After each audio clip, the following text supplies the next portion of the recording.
Olá, meus irmãos, bem-vindos ao canal Ministério Palavra do Senhor, canal de estudos bíblicos, onde você aprende o que a Bíblia diz com o professor Luiz. Meu irmão, minha irmã, vamos dar continuidade ao estudo da Bíblia, o Evangelho de Jesus Cristo segundo Marcos, capítulos 4, 5 e 6. Meu irmão e minha irmã, no capítulo 4 vai começar com a parábola, né? A parábola do semeador. Novamente, Jesus começou a ensinar à beira-mar. É uma característica do ministério de Jesus nos locais de passagem, conforme a gente já viu, né? Reuniu-se ao redor uma multidão muito grande. Ele ensinava muitas coisas por parábola, dizendo em seu ensino: ouçam, o semeador saiu a semear.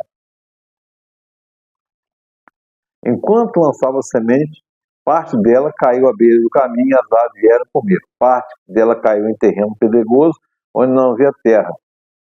E logo brotou porque a terra não era profunda, mas quando saiu o sol, as plantas se queimaram e secaram, porque não tinha raiz. Outra parte caiu entre espinhos que cresceram e sufocaram as plantas, de forma que ela não deu fruto. Outra ainda caiu em boa terra, germinou, cresceu e deu boa colheita, 30, 60 a 100 por um. E acrescentou: aqueles que têm para ouvir, ouça. Isso aqui está falando, meu irmão e minha irmã, da necessidade de você ouvir a mensagem e estar disposto a ouvir a mensagem. Porque tem que estar com o coração disposto, para não ser como a mensagem é a semente colocada na terra da sua mente, do seu espírito ou do seu coração, conforme queiram falar. Mas é preciso dedicação. Muita gente critica a teologia. Meu irmão, eu acho que vamos fazer uma comparação. Quando a gente vai ler a Bíblia, vai estudar a Bíblia, embora você não seja teólogo, muitas pessoas não sejam teólogos, mas o fazer teológico é da nossa natureza, é da natureza de quem lê a Bíblia. O fazer teológico, conhecer a palavra. Porque aí você ara a terra do seu entendimento com a mensagem que está aqui. É isso que ele quer dizer aqui. E para mim, a teologia é como uma prensa que extrai o azeite da azeitona, meu irmão, minha irmã. E eles fizeram perguntas acerca das parábolas. Você pode observar que as parábolas sempre dizem ensinamento e traz ao lado do ensinamento o contexto em que está, né? A vocês foi dado o mistério do reino de Deus, mas aos que estão fora, tudo que é dito por parábolas, a fim de que ainda que vejam, não percebam, ainda que ouçam, não entendam, de outro modo poderiam converter-se e ser perdoados, né, irmão?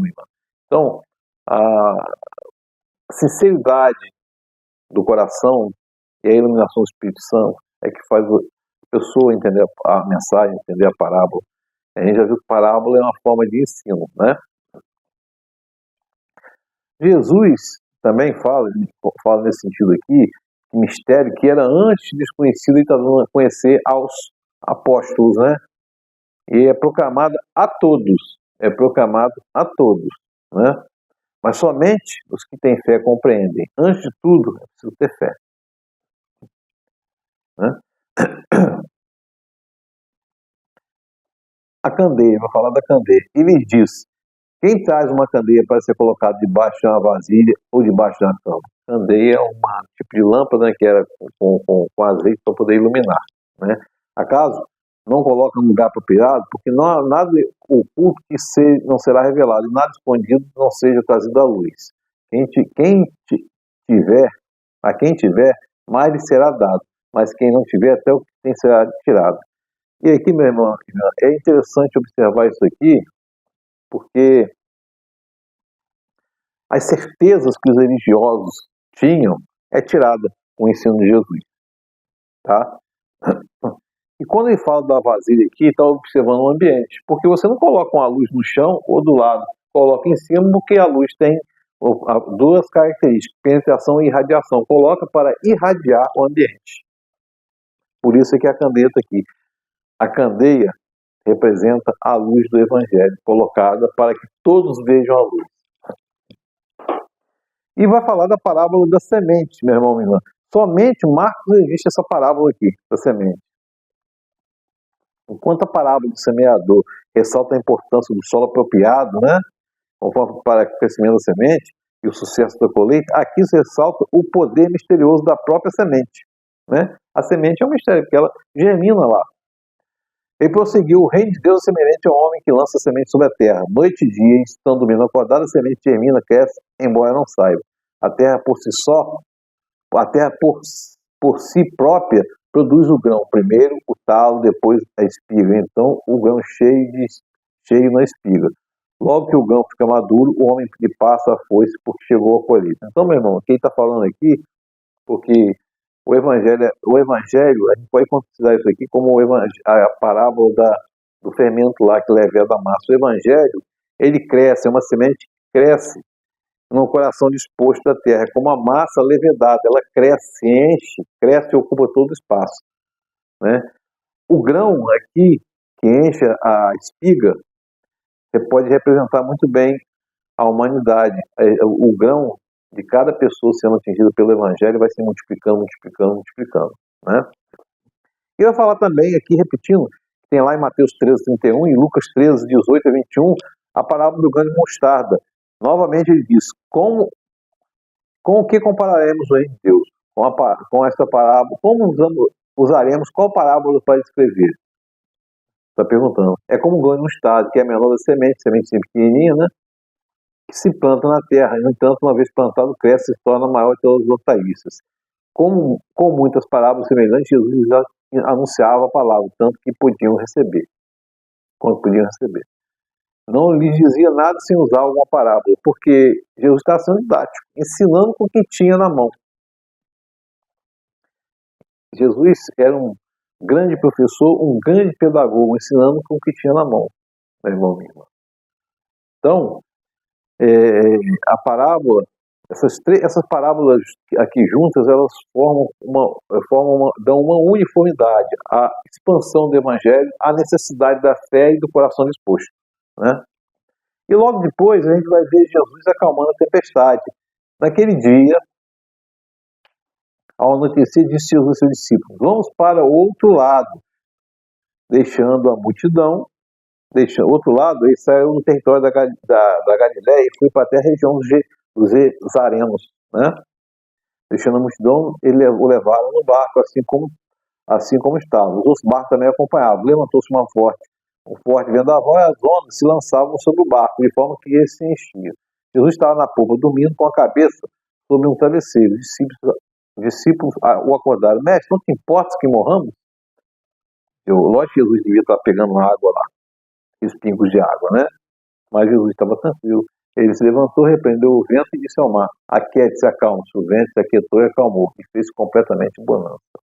Então perguntou ao discípulo: por que vocês estão com tanto medo? Não tem fé? Meu irmão, minha irmã, isso aqui está mostrando o poder de Jesus Cristo sobre as forças da natureza. O poder, o senhorio dele em toda a natureza, em todo o cosmos. Né?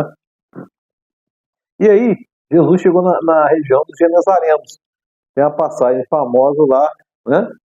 De um homem com espírito imundo que veio do sepulcro ao seu encontro. Ninguém podia dominá-lo, né? E aí, de noite e dia, andava gritando, cortando com pedra os pulsos, né? E entre os sepulcros nas colinas. Quando viu Jesus de longe, correu e postou diante dele. Postou diante da majestade de Jesus, né? Que queres comigo, Jesus, filho de Deus Altíssimo? Rogo por Deus que não me atormente. Pois Jesus tinha dito: saia deste homem, espírito imundo. E perguntou: qual é o seu nome? O nome dele é Legião. E aí é interessante a gente usar.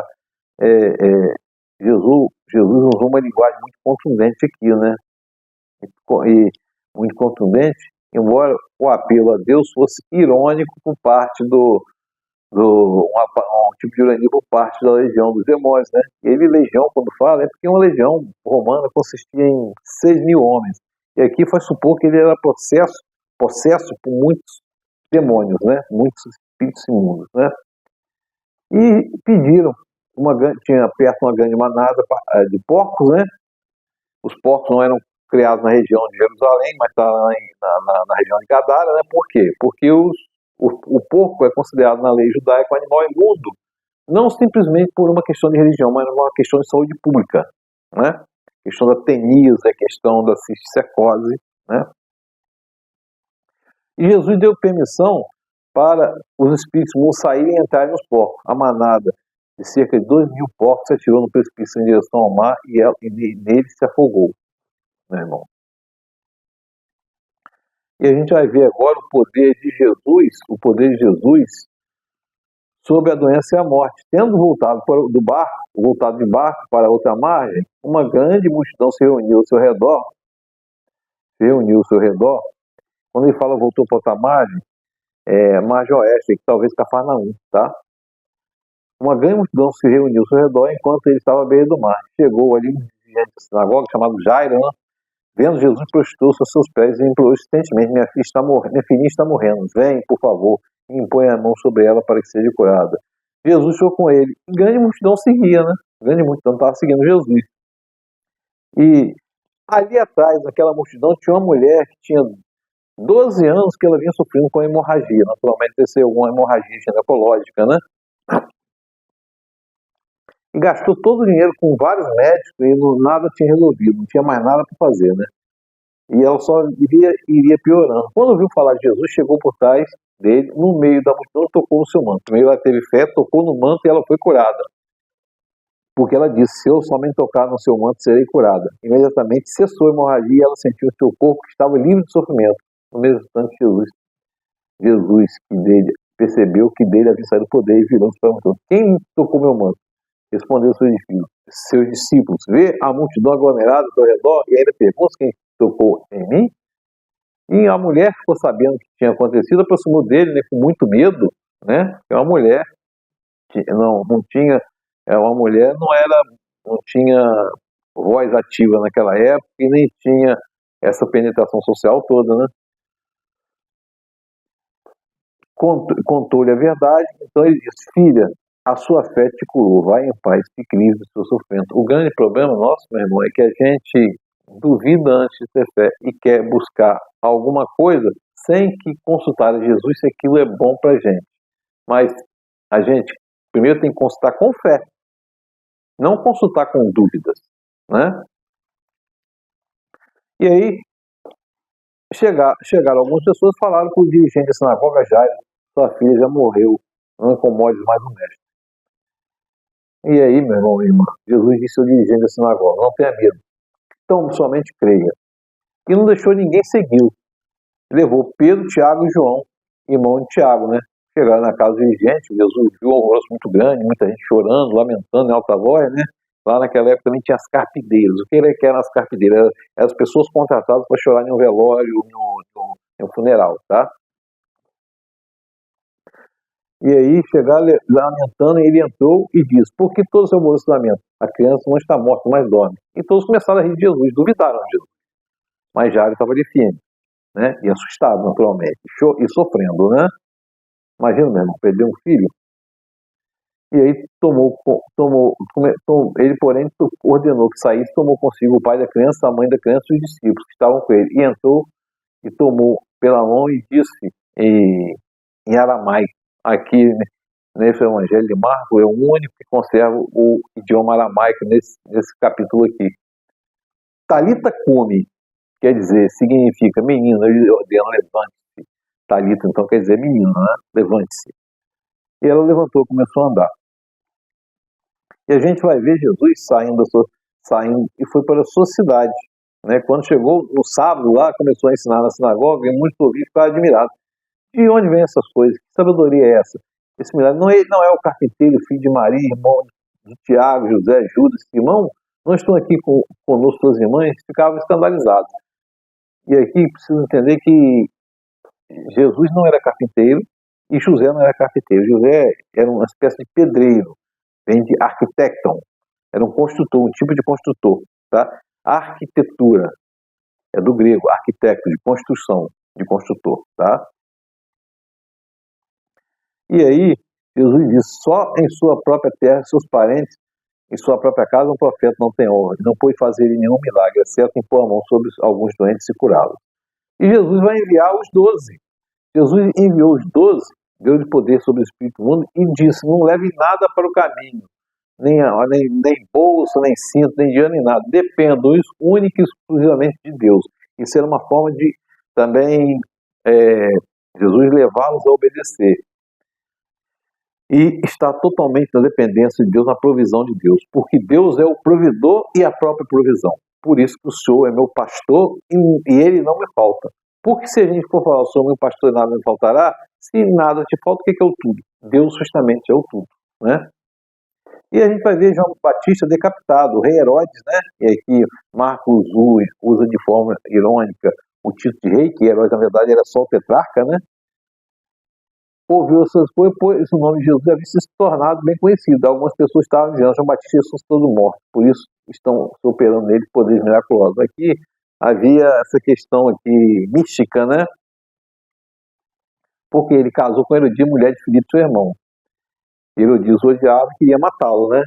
E acabou decepando a cabeça de João Batista a pedido, né, da sua filha que dançou, né? E vai ocorrer a primeira multiplicação dos pães. Os apóstolos se reuniram a Jesus, relataram tudo que tinha feito, tinha acontecido, muita gente estava vindo de muitos lugares, né? E não tinham tempo nem para comer. E aí, Senhor, vamos dispensar essas pessoas para que vão e comprem comida pelo caminho. E aí, meu irmão, minha irmã, Jesus falou: dá-lhe vocês de comer. Olha só, a gente tem que levar a palavra, mas levar alguma provisão. Não adianta vocês só levar a palavra e ver o irmão sofrendo, fazer alguma coisa. Levar o conforto, mas levar a atitude também junto, né? Isso é koinonia, isso é comunhão, né? Deles vocês algo de comer. Quantos pães vocês têm? Eles ficaram sabendo: 5 pães e 2 peixes, 7, o número de ação perfeita, completa. Jesus ordenou que sentasse todo o grupo em de 100, de 50, tomando 5 pães e 2 peixes, olhando para o céu, deu graça, partiu os pães e distribuiu. Essa coisa de sentar em grupo de 100 e 50 relembra a ordem do acampamento mosaico no deserto, tá? Todos comeram, ficaram satisfeitos e recolheram 12 cestos pedaços de pão e de peixe. E os que comeram foram 5.000 homens, meu irmão e irmã. E aqui, 12 cestos, o número do governo e o número de apóstolos, né?